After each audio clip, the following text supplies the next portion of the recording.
بچوں کو یہ تو بتا دیا شیعہ صحابہ کی عزت نہیں کرتے، پورے دن کا مسلمان بن، اپنے بچوں کو یہ بھی بتا کہ حضرت عمار یاسر کا قاتل کون تھا، اپنے بچوں کو یہ بتا حضرت ابو ذر غفاری کا قاتل کون تھا، اپنے بچوں کو یہ بتا کہ بی بی عائشہ صدیقہ کو زندہ گڑھے میں پھینکنے والا بندہ کون تھا، اپنے بچوں کو یہ بتا محمد بن ابی بکر کو زندہ گدھے کی کھال میں رکھ کے چلانے والا بندہ کون تھا، اپنے بندوں کو یہ بتا جنگ صفین میں علی کے مقابلے پہ آنے والا کون تھا۔ ہم غریب سے ہم سے نہیں ہوتا، قاتل بھی رضی اللہ، مقتول بھی رضی اللہ۔ عموماً اہل تشیع حضرات کی جانب سے بات اٹھائی جاتی ہے کہ ایک طرف تو اہل سنت حضرات ام المومنین سیدہ عائشہ رضی اللہ تعالیٰ عنہا کو اتنی رسپیکٹ بھی دیتے ہیں اور جنگ جمل کے حوالے سے ان کے حق میں اجتہادی غلطی ہونے کو دلیل بنا کر ایک اجر کی بشارت بھی دیتے ہیں، جبکہ دوسری طرف انہی سیدہ عائشہ رضی اللہ تعالیٰ عنہا کے قاتل امیر شام معاویہ ابن ابی سفیان کو حضرت اور رضی اللہ تعالیٰ عنہ کے القاب سے بھی نوازا جاتا ہے۔ کیا اہل سنت کا یہ دورہ معیار منافقت پر مبنی نہیں ہے؟ دل پر ہاتھ رکھ کر انصاف کے ساتھ اس سوال کا جواب دیں۔ دیکھیں میرے بھائی، میں بار بار کہتا ہوں کہ ہم ہیں قرآن حکیم کی روح سے جو بات ہوئی ہے، اولو العلم قائما بالقسط، اہل علم انصاف پر قائم، ٹروتھ لور، سچائی سے محبت کرنے والے۔ تو ہم سے کوئی ایکسپیکٹ نہ کرے کہ ہم یعنی کسی مکتبہ فکر کو سپورٹ کرنے کے لیے سچائی کے اوپر پردہ ڈال دیں گے اور حق سے اناد کریں گے۔ اس سوال کا جواب دینے سے پہلے میں ایک بیسک ٹرم آپ لوگوں کے سامنے تھوڑی ایلیبوریٹ کر دوں۔ اہل سنت کے ہاں ایک ٹرم بولی جاتی ہے، الصحابۃ کلہم عدول، تمام کے تمام صحابہ جو ہیں یہ عدول مانے گئے، یعنی ان کی عدالت جو ہے، یعنی ان کی گواہی قبول کی جائے گی۔ اس سے مراد قطعاً اہل سنت کا یہ موقف نہیں ہے کہ صحابہ اکرام علیہم رضوان سے غلطی نہیں ہو سکتی، اس سے مراد صرف یہ ہے کہ روایت حدیث میں وہ عادل ہے۔ حدیث کا جب معاملہ آئے گا تو تابعی پہ جرح ہو سکتی ہے، تبع تابعی پہ ہو سکتی ہے، صحابی حدیث کے معاملے میں جھوٹ نہیں بولتا تھا، اور اس کو آپ بڑی آسانی سے سمجھ سکتے ہیں۔ آج دنیا میں کوئی گناہگار سے گناہگار شخص بھی آپ لے آئیں، اس سے کہیں کہ 1 ارب روپیہ لے لو، نبی علیہ السلام کو گالی دے دو، نعوذ باللہ، کوئی تیار ہوگا؟ چاہے وہ بے نمازی کیوں نہ ہوا۔ اسی لیول کا ایک گناہ صحابہ کرام میں کوٹ کوٹ کے نبی علیہ السلام نے بھرا تھا، جو حدیث متواتر ہے، بخاری اور مسلم دونوں میں حدیث ہے، اور مسلم کی پہلی حدیث ہی مولا علی رضی اللہ تعالیٰ عنہ علیہ السلام سے یہی ہے کہ جس شخص نے میری طرف جھوٹی حدیث منسوب کی وہ اپنا مقام دوزخ میں دیکھ لے۔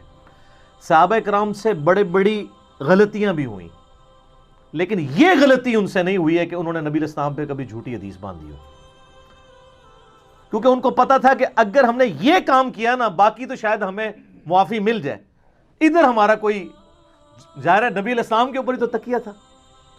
تو اسی وجہ سے ہم کہتے ہیں الصحابۃ کلہم عدول۔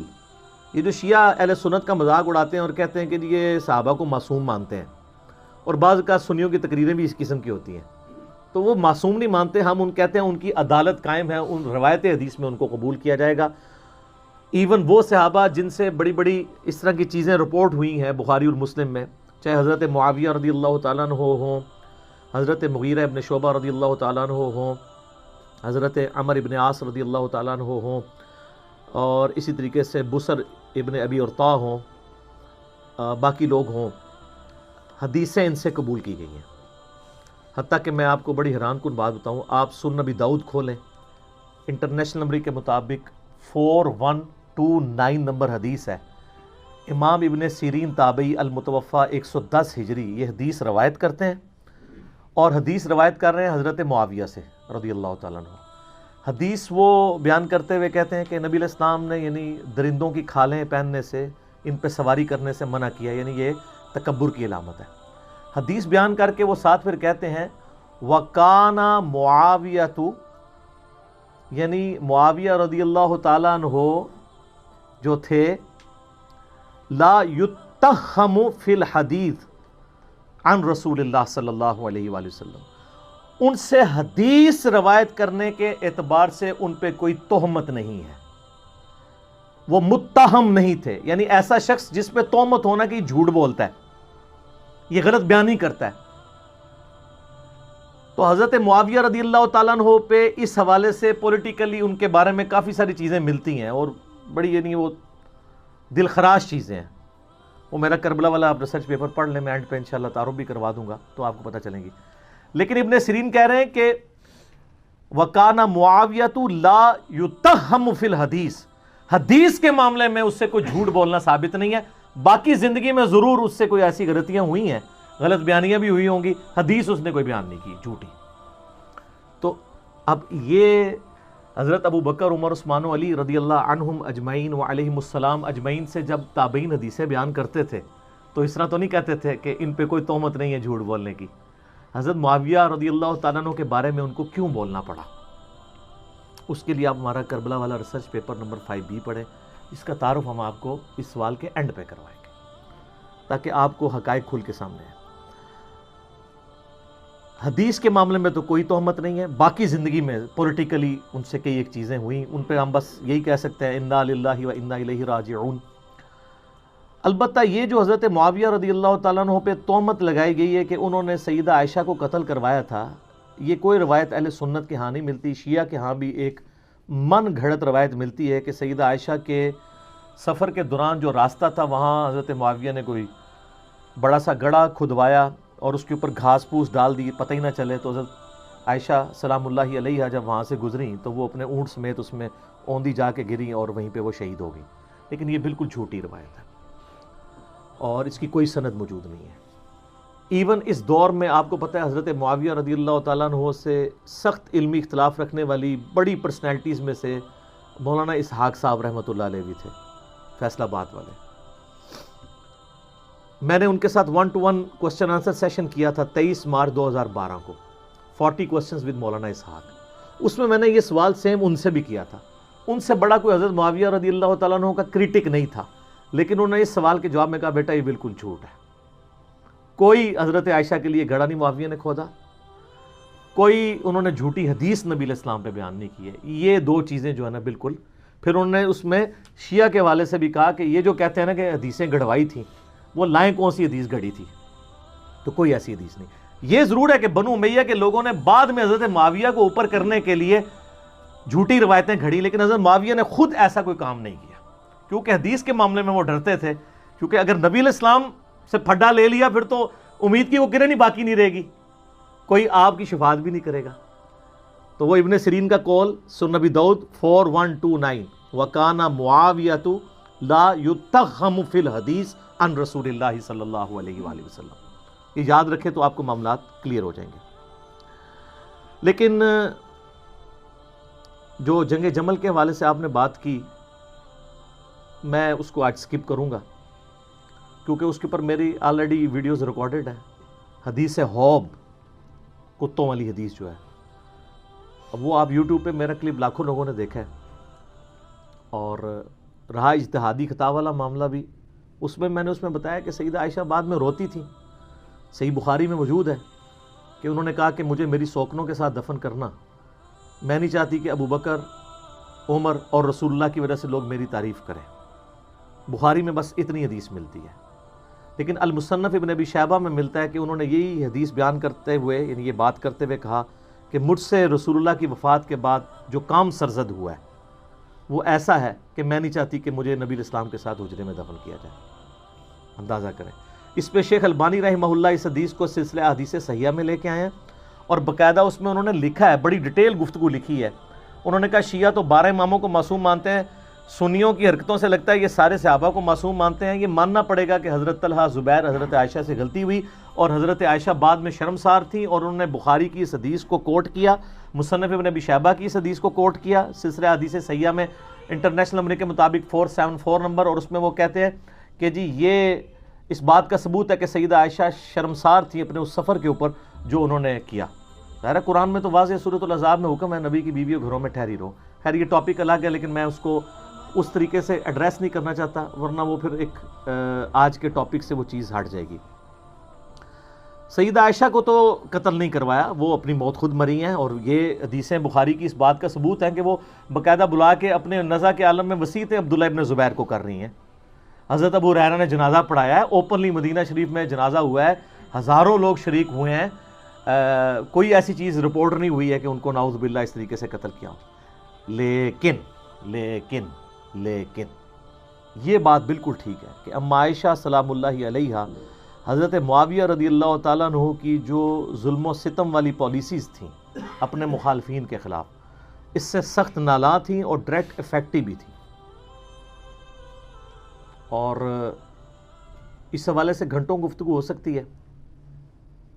اس کانٹیکسٹ میں ایک بنیادی حدیث جو آپ کو پوری ڈاکٹرائن یا ڈاکٹرین اگر صحیح پروننسیشن کی جائے وہ کلیئر کرے گی، وہ صحیح مسلم میں حدیث ہے، انٹرنیشنل نمبر کے مطابق 4776۔ عبداللہ بن عمر بن عاص رضی اللہ تعالیٰ عنہ خانہ کعبہ کے دیوار کے ساتھ ٹیک لگائے ہوئے بیٹھے ہوئے تھے۔ ایک شخص ان کے پاس آیا جس کا نام تھا عبد الرحمن بن عبد رب الکعبہ تابعی۔ تو عبداللہ بن عمر بن عاص وہاں حدیث بیان کر رہے تھے کہ آپ کو اپنے وقت کے حاکم کی، امیر کی اطاعت کرنی چاہیے۔ وہ سنتا رہا، اینڈ پہ اس نے کہا کہ کیا واقعی آپ نے رسول اللہ سے یہ بات سنی ہے کہ جس طرح کا بھی حکمران ہو اس کی اطاعت کی جائے؟ ان کا ہاں، میری کانوں نے سنا، میری آنکھوں نے نبی علیہ السلام کو دیکھا، میرے دل نے محفوظ کیا۔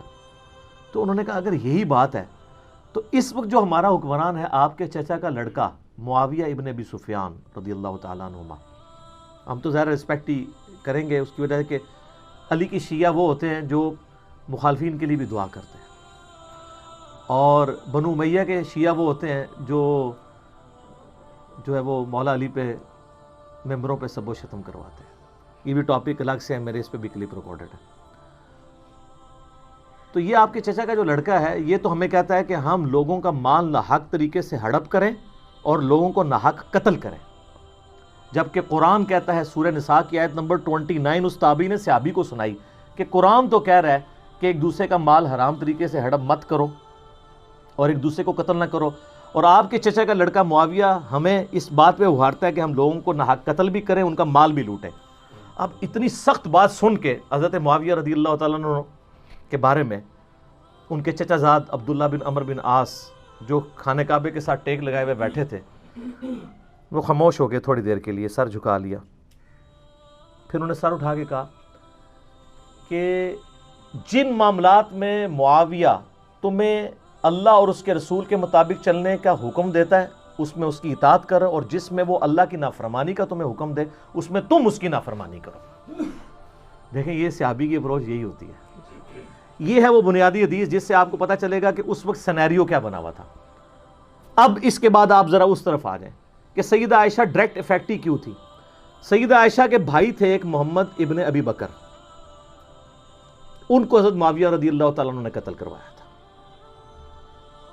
محمد بن ابی بکر 9 ہجری میں پیدا ہوئے ہیں اور 30 سال سے کم ان کی عمر تھی کہ ان کو قتل کر دیا گیا، اور ان کا بیٹا ایک ہی تھا قاسم، اور قاسم کی جو آگے سے بیٹی تھی وہ تھی فاطمہ جو امام جعفر صادق علیہ السلام کی ماں ہے۔ اکثر سنی بڑے فخر سے کہہ رہے ہوتے ہیں اہل بیت کے امام جو ہیں وہ تو حضرت ابوبکر صدیق کی اولاد میں سے ہیں۔ سر حضرت ابوبکر صدیق رضی اللہ تعالیٰ عنہ کی وہ اس اولاد سے ہیں جو بنو امیہ کے بہت مخالف تھی، وہ آپ والی وہ اولاد نہیں ہے۔ سمجھ بات کی؟ اس کی حدیثیں ہیں بخاری میں قاسم کی جو محمد بن ابی بکر کا بیٹا ہے۔ اچھا میرے بھائیو، جو محمد ابن ابی بکر ہے نا رضی اللہ تعالیٰ عنہ علیہ السلام، یہ کوئی عام بندہ نہیں ہے، یہ سیدنا ابو بکر کے وہ بیٹے ہیں جو نبی علیہ السلام کے آخری حج کے دوران پیدا ہوئے تھے، اور ان کی والدہ اسما بنت امیس نبی علیہ السلام کے ساتھ حج کے لیے تشریف لے گئی تھی، اور بخاری مسلم میں موجود ہے کہ اس دوران وہ کہتے ہیں میں نے محمد کو جنا۔ ماشاءاللہ۔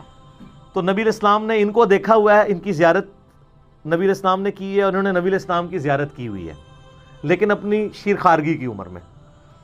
صحابی بھی آپ کہہ سکتے ہیں، تابعی تو ہے ہی ہیں، بار نبی علیہ السلام نے آمنا سامنا ہوا ہے۔ اچھا پھر سیدنا ابوبکر تو فوت ہو گئے 13 ہجری کے اندر، تو اس وقت ان کی عمر آلموسٹ 4 سال تھی، چھوٹے سے بچے تھے۔ تو ان کی جو والدہ تھی نا اسما بنت امیس، حضرت ابوبکر کی وفات کے بعد حضرت علی نے ان سے شادی کر لی۔ اب حضرت علی نے جب شادی کی تو ان کی ساری پرورش محمد بن ابی بکر کی کس نے کی؟ مولا علی نے۔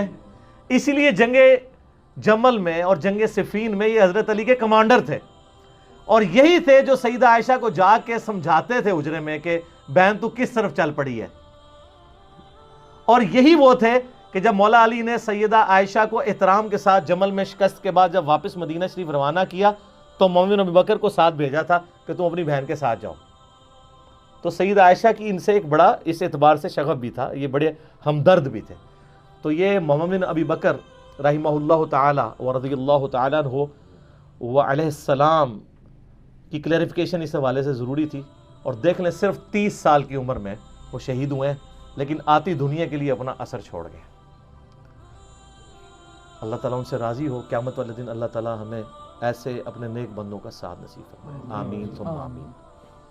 تو ان کو حضرت علی نے اپنے دور میں مصر کا گورنر لگایا تھا اپنے دور خلافت میں. قیس بن سعد سے حکومت نہیں سنبھالی جا رہی تھی، پیچھے سے مالک اشتر کو بھیجا، اس کو زہر دے کے مروا دیا گیا دشمنوں کی طرف سے. تو محمد بن ابی بکر مصر کے گورنر تھے، تو ظاہر کوفے سے دور تھا، شام کی باؤنڈریز لگتی تھی، وہاں سے حضرت معاویہ کی چھاپہ دار جو ٹیمیں ہیں وہ حملے کرتی تھی. تو محمد بن بکر کو قتل کروا دیا، حتیٰ کہ ایک گدھے میں ان کی لاش رکھ کے اس کو آگ لگا دی گئی. استغفر اللہ. اور یہ اس کے اوپر اجماع ہے، کوئی دنیا میں اس کا انکار نہیں کرے گا. ہماری اہل سنت کی تمام کتابوں میں موجود ہے، جتنی بھی صحابہ کرام کی بایوگرافی پہ لکھی گئی ہیں، آپ چاہے وہ آپ تاریخ طبری پڑھ کے دیکھ لیں، ابن جریر المتوفیٰ 310 ہجری، تاریخ ابن کثیر کی المتوفیٰ 774 ہجری، آپ الاستیاب امام ابن عبد البر کی پڑھ کے دیکھ لیں، المتوفیٰ 468 ہجری. آپ کو ساری کتابوں میں ابن اسیر کی جو ہے اسود الغابہ المتوفیٰ 630 ہجری، جس کی شرح ابن حجر اسقلانی المتوفیٰ 852 ہجری، الاصابہ انہوں نے لکھی. 8000 صحابہ کرام کے حالات زندگی اس میں لکھے ہیں، اردو میں ترجمہ ہو کے آ چکی ہے. آپ اس میں محمد بن ابی بکر کا پڑھ لیں ان کے ساتھ کیا ہوا تھا. حتیٰ کہ صحیح مسلم شریف میں بھی اس کا ذکر موجود ہے. انٹرنیشنل نمبر کے مطابق 4722 اشارتاً صحیح مسلم میں آتا ہے. اما عائشہ سے ایک بندہ مصر سے ملنے کے لیے آیا تو انہوں نے پوچھا ہاں مصر کے حکمران کی کیا حالت ہے، کیونکہ اما عائشہ کے بھائی کو مار کے تو وہاں حضرت معاویہ نے اپنا حکمران لگا دیا تھا اور مصر جو ہے وہ چھین لیا تھا حضرت علی سے. تو ظاہر ہے جو دنیا دار بادشاہ ہوتے ہیں وہ اپنے چمچوں کو نوازتے ہیں. تو ان کا ہمارا جو گورنر ہے وہ تو بہت اچھا ہے، ہمارا خرچہ پانی ختم ہو جائے خرچہ دے دیتا ہے، ہمارا اگر گھوڑا مر جائے نیا گھوڑا خرید کے دے دیتا ہے، اور اگر کوئی غلام مر جائے تو نیا غلام دے دیتا ہے. تو سیدہ عائشہ نے کہا کہ جو کچھ تم لوگوں نے میرے بھائی محمد ابن ابی بکر کے ساتھ کیا، تمہارے اس مصر کے گورنر نے اور اس پارٹی نے، یہ بات مجھے اس چیز سے نہیں روکے گی کہ میں تمہیں رسول اللہ کی ایک حدیث سناؤں جو اسی حجرے میں جہاں تم مجھ سے ملنے آئے ہو. اما عائشہ وہ پردے میں ملا کرتی تھی. اسی حجرے میں میں نے اللہ کے محبوب صلی اللہ علیہ وآلہ وسلم سے سنا تھا کہ آپ علیہ السلام یہ دعا کیا کرتے تھے، اے اللہ جو حکمران اپنی رعایا کے ساتھ سختی کرے تو بھی اس کے ساتھ سختی فرمانا، اور جو اپنی رعایا کے ساتھ نرمی کرے تو بھی اس کے ساتھ نرمی فرمانا. اور جو کچھ تم لوگوں نے میرے بھائی کے ساتھ کیا، یعنی وہ یہ کہنا چاہ رہی تھی کہ اللہ تعالیٰ ہی اس کا پھر بدلہ ہمیں لے کے دے گا جو کچھ تم لوگوں نے میرے بھائی کے ساتھ محمد ابن ابی بکر کے ساتھ کیا رضی اللہ تعالی عنہما وعلیہم السلام. تو سیدہ عائشہ اس وجہ سے حضرت معاویہ سے ناراض تھی. یہ تو ایک بھائی کا آپ نے سنا. ایک دوسرا بھائی تھا، وہ تھا عبد الرحمن بن ابی بکر، اور وہ ایسا بھائی تھا کہ اس کی ماں اور سیدہ عائشہ کی ماں بھی سیم تھی. ادھر تو باپ سیم تھا، ماں الگ تھی. عبد الرحمن بن ابی بکر ہمارے سب کانٹیننٹ کے اعتبار سے سگا بھائی تھا. ویسے تو سگا بھائی ہوتا ہے جب باپ ایک ہو جائے ماں ڈیفرنٹ بھی ہو. تو اس کے بارے میں آپ صحیح بخاری اٹھا کے دیکھ لیں، 4827 نمبر حدیث ہے انٹرنیشنل نمبر کے مطابق.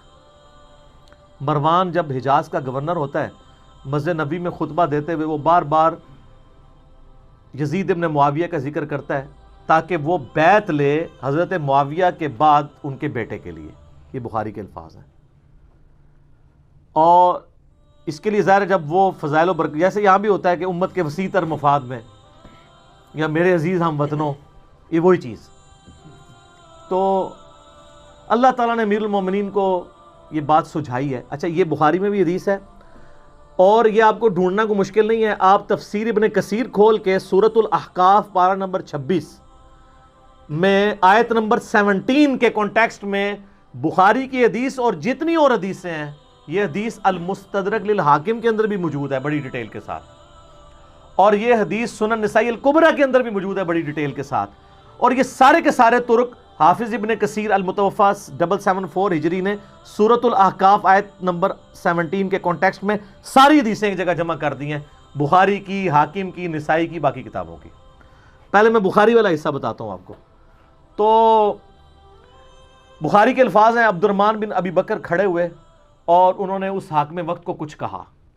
اب امام بخاری نے یہ نہیں بتایا کہ کیا کہا، لیکن یہ بات سمجھ آ گئی کہ گل چوبے علی کی تھی، اگر لگ گئی جا کے، کیونکہ وہ بھی اس قسم کی باتیں کر رہا تھا۔ وہ باتیں میں آپ کو دوسری کتابوں سے، حاکم سے اور سنن نسائی الکبریٰ سے بتاؤں گا، اور تفسیر ابن کثیر کھول کے آپ لوگوں کے گھروں میں ہوگی، پڑھ لیں، PDF فریلی اویلیبل ہے۔ تو اس کے بعد بخاری کے الفاظ ہیں کہ وہ مروان کو غصہ آیا، اس نے کہا پکڑو اسے، گرفتار کرو، آج کے دور میں نیب کے حوالے کرو۔ تو سیدنا عبد الرحمن بن بکر فوراً جا کے مسجد نبوی کے ساتھ ایڈجسٹنٹ اما عائشہ کا حجرہ تھا، اس میں جا کے چھپ گئے۔ اب اتنے تو کوئی بغیرت نہیں تھا، اتنی عوام دیکھ رہی تھی، حضرت عائشہ کے حجرے میں تو کوئی گھس نہیں سکتا تھا، وہ تو محرم تھے، ان کے بھائی تھے۔ تو مروان کا غصہ نہیں ٹھنڈا ہوا، اس نے باہر سے کہا ہاں ابو بکر کے بیٹے، تو ہی ہے نا جس کے بارے میں وہ آیت نازل ہوئی ہے سورۃ الاحقاف آیت نمبر 17، کہ یہ کہتا ہے کہ میرے ماں باپ مجھے کہتے ہیں کہ جب ہم مر کے مٹی ہو جائیں گے تو دوبارہ سے زندہ کیے جائیں گے، یہ تو اگلے لوگوں کی کہانی ہے۔ ابو بکر کے بیٹے یہ تیرے بارے میں نازل ہوئی ہے، تو اپنے ماں باپ کو کہتا تھا کہ قرآن اگلے لوگوں کی کہانی ہے۔ نعوذ باللہ، کتنا بڑا جھوٹ بولا۔ تو سیدہ عائشہ سے برداشت نہیں ہوا، وہ حجرے کے اندر سے ہی بولی، انہوں نے کہا آل ابی بکر کے بارے میں کوئی آیت ایسی نازل نہیں ہوئی ہے سوائے سورہ نور کی وہ آیات جو میری برات میں نازل ہوئی تھی، حدیث افک والی، تو آل ابی بکر کے اوپر الزام لگاتا ہے۔ بخاری میں اتنی حدیث ہے، لیکن فلنگ دی بلینکس موجود ہے، انہوں نے بلینکس امام بخاری نے چھوڑی ہیں، وہ فل کی ہیں حاکم نے اور سنن نسائی الکبریٰ میں، اور حافظ ابن کثیر نے بھی کر دی سورۃ الاحقاف آیت نمبر 17 میں۔ وہ کیا ہے کہ مروان نے کہا کہ امیر المومنین جو ہے نا یہ چاہتے ہیں کہ اپنے بعد اپنے بیٹے کو نامزد کر دیں، جس طرح کہ ابو بکر نے بھی تو عمر کو نامزد کیا تھا، حالانکہ وہ بھی مشورے سے کیا تھا، اور دوسرا عمر حضرت ابو بکر کے بیٹے تھے، تو کیا وہ مطلب وہ کس طریقے سے ریزیمبلنس بنا رہا تھا، تو اس پہ ابو بکر کے بیٹے کو غصہ تو آنا تھا نا۔ تو ابو بکر کا بیٹا عبد الرحمن بن بکر وہاں کھڑا، اس نے کہا سیدھی طرح کہہ تیرا امیر المومنین معاویہ کیسر و کسرا کے طریقے پہ چلنا چاہتا ہے، ابو بکر اور عمر کے طریقے پہ نہیں۔ ہائے ہائے ہائے ہائے، اے وہ گل سی جیڑی بخاری میں لکھا ہے، کچھ کہا انہوں لگ گئی آگ، انہوں نے کہا پڑھو انہوں، پھر آگے بخاری میں آتا ہے، اور اس میں آگے موجود ہے کہ سیدہ عائشہ نے اندر سے کہا اسکت، چپ کر، بکواس بند کر، آل ابی بکر کے بارے میں کوئی ایسی آیات نازل نہیں ہوئی سوائے میری برات میں۔ اور ان حدیثوں میں آگے موجود ہے البتہ مروان تیرے بارے میں موجود ہے، جب تو اپنے باپ حکم کی پشت میں تھا، رسول اللہ نے کہا تھا حکم پہ لعنت، اس کی اولاد پہ لعنت، تو اسی لعنت کا ٹکڑا ہے۔ حضور نے تو پہلے ان دونوں باپ بیٹا کو حضور نے مدینہ بدر کر دیا تھا، حضرت ابوبکر کے ساتھ بڑی سفارشیں کی، حضرت عثمان نے واپس لانے کی، کوئی رشتہ دار تھا نہیں آنے دیا، حضرت عمر نے نہیں آنے دیا، پھر حضرت عثمان اپنے دور میں رشتہ داری کی وجہ سے لے آئے، اور حتیٰ کہ اپنی بیٹی کا نکاح بھی مروان سے کر دیا، اور پھر وہی گھاٹے فٹ ہو گیا۔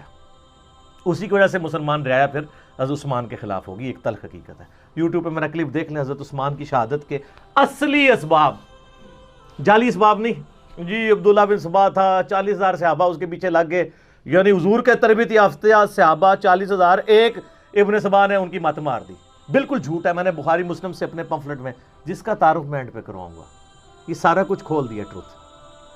اچھا اب ظاہر ہے جب یہ دشمنی ہو تو آپ کیا سمجھتے ہیں دشمنی ختم ہوتی ہے؟ ساری اہل سنت کی تاریخی کتابیں جن کا میں نے حوالہ دیا ہے، اس میں ملتا ہے کہ عبد الرحمن بن ابی بکر پھر جا کے چھپ گئے، کچھ عرصے بعد کسی غار سے ان کی لاش ملی، وہ لاش لا کے پھر مکے میں لا کے دفنایا گیا ان کو قبر پہ، قبر کے اندر۔ اب ظاہر ہے کہ یہ غار میں ایک بندہ چھپا ہو، وہاں سے لاش ملے تو نامعلوم افراد، چند نامعلوم افراد نے، اور وہ نامعلوم افراد کون سے ہو سکتے ہیں؟ ظاہر ہے جو اس سسٹم کے بینیفیشری تھے، ہم نام نہیں کسی کا لیتے، جہاں نام تھا میں نے نام لے کے کہا، جہاں نام نہیں ہے صرف نامعلوم افراد ہیں، وہ آپ کو خود پتہ چل رہا ہے کون نامعلوم افراد ہیں۔ حتیٰ کہ جامعہ ترمذی میں موجود ہے 1055 نمبر حدیث انٹرنیشنل نمبر کے مطابق، اما عائشہ عبد الرحمن بن ابی بکر کی قبر پہ آئیں، روئیں، وہاں پہ آ کے اشعار پڑھے، وہ بڑے دردناک عربی کے اشعار ہیں کہ ایک زمانہ تھا اے میرے بھائی ہم اکٹھے ایک گھر میں رہتے تھے, ہم نے کبھی سوچا بھی نہیں تھا ہم ایک دوسرے سے کبھی جدا بھی ہوں گے, اور آج یہ حالت ہے کہ ہمیں یہ یاد بھی نہیں کہ ہم دونوں اکٹھے تھے. اور اگر میں تیری موت کے وقت تیرے پاس موجود ہوتی اور ساتھ یہ کفن دفن والا معاملہ کرتی تو میں تیری قبر پہ بھی نہ آتی, چونکہ تو میری غیر موجودگی میں فوت ہوا ہے اس لیے میں تیری قبر پہ آئی ہوں. تو آپ اس پورے سینیریو میں دیکھیں محمد بن بکر کے ساتھ کیا کیا ان لوگوں نے, عبد الرحمن بن ابی بکر کے ساتھ, دو بھائی اماں عائشہ کے اس طریقے سے دنیا سے رخصت ہوئے. اس پورے کانٹیکسٹ میں اب آپ کو حدیث سمجھ آئے گی جو مسند امام احمد میں موجود ہے, المستدرک للحاکم کے اندر موجود ہے, اور شعیب آرنوت جو مسند امام احمد کی تحکیم کرنے والے ہیں انہوں نے اس حدیث کو صحیح کہا ہے, امام حاکم نے اس حدیث کو صحیح کہا ہے. بڑی ڈیٹیل حدیث ہے. اس میں آتا ہے کہ حضرت معاویہ اپنے دور میں حضرت عائشہ سے ملنے کے لیے آئے. سیدہ عائشہ نے کہا کہ اے معاویہ تجھے اللہ کا خوف نہیں آتا جو کچھ تو نے حجر ابن عدی اور ان کے ساتھیوں کے ساتھ کیا. حجر ابن عدی شیعان علی میں سے تھے, شروع کے مسلمانوں میں سے تھے. ان کو حضرت معاویہ نے ظلماً شہید کروایا. وہ پوری ڈیٹیل آپ کو مستدرک الحاکم میں ایک پورا چیپٹر ہے حجر ابن عدی کا. وہ سر میری ویڈیوز دیکھ کے امام حاکم نے نہیں, میری پیدائش سے بھی وہ پہلے کا ہے, 1000 سال پہلے. وہ 13 حدیثیں آپ پڑھیں آپ کے آنسو نہیں رکیں گے کس ظلم کے ساتھ حجر ابن عدی کو قتل کروایا گیا. صرف اس بات پہ کہ یہ جمعے کی نماز لیٹ کر دیتے تھے, ممبروں پہ سب و شتم حضرت علی پہ کرتے تھے, یہ مخالفت کرتے تھے. اور اس شخص کی قبر وہاں پہ کھودی گئی جو علاقہ حضرت عمر کے دور میں حجر ابن عدی نے فتح کیا ہوا تھا. اوئے ہائے ہائے. اور آخری وقت میں کہا گیا کہ بچت کی ایک صورت ہے کہ حضرت علی پہ لعنت کر دو, چھوڑ دیں گے. ان کا پوری زندگی علی سے عشق کیا. اب موت کو دیکھ کے تو میں حضرت علی کے اوپر سب و شتم کر دوں. اور کہا 2 نفل پڑھنے کی اجازت دو, اور نفل تیزی سے پڑھے. اور کہا میں نے اس لیے تیزی سے پڑھے تاکہ تمہیں یہ نہ ہو کہ میں موت کو ڈیلے کرنے کے لیے نماز اس طرح پڑھ رہا ہوں, میں نے زندگی میں کبھی اتنی تیز نماز نہیں پڑھی. اور پھر کہا وصیت کی لوگوں کو. ایران والوں نے حجر ابن عدی کے اوپر, جن کو آپ کہتے ہیں صحابہ کو نہیں مانتے, انہوں نے پوری ایک فلم بنائی ہے حجر ابن عدی کے اوپر, یوٹیوب پہ رکھی ہے اردو ڈبنگ کے ساتھ. تو انہوں نے وہاں پبلک کو وصیت کی کہ مجھے میری انہی بیڑیوں میں اور انہی خون آلود کپڑوں میں دفن کرنا ہے, قیامت والے دن پولیس رات پہ میں معاویہ کا گریبان پکڑوں گا. ان کے ساتھی بھی قتل کیے گئے صرف ایک ٹسل کے اندر کہ حضرت علی کے سپورٹر کیوں ہے. اب حجر ابن عدی ان کے ساتھیوں کا جب قتل ہوا, سیدہ عائشہ تو پھر بڑی دکھی تھی اس کی وجہ سے. تو حضرت معاویہ جب ملنے کے لیے آئے, مسند امام احمد المستدرک الحاکم میں موجود ہے, شعیب آرنوت نے کہا حدیث صحیح ہے. کہا معاویہ تجھے کوئی خوف نہیں آیا, تو نے حجر ابن عدی اور ان کے ساتھیوں کے ساتھ جو کچھ کیا, اور تجھے ڈر نہیں لگتا کہ میں ایک بندہ مقرر کروں جو چھپ کے تیرے اوپر وار کرے اور تجھے قتل کرتے. یعنی حضرت عائشہ کا غصہ کس لیول کا تھا کہ میں گریلا وار کروا کے تجھے مروا نہ دوں. تو انہوں نے کہا کہ ام المومنین ہم آپ سے یہ ایکسپیکٹ نہیں کرتے کہ آپ ایسا کریں گی, کیونکہ ہم نے نبی علیہ السلام سے یہ سنا ہے کہ مومن کبھی چھپ کے وار نہیں کرتا. لوگوں کو حدیثیں سنانی, کس کو؟ اماں عائشہ کو.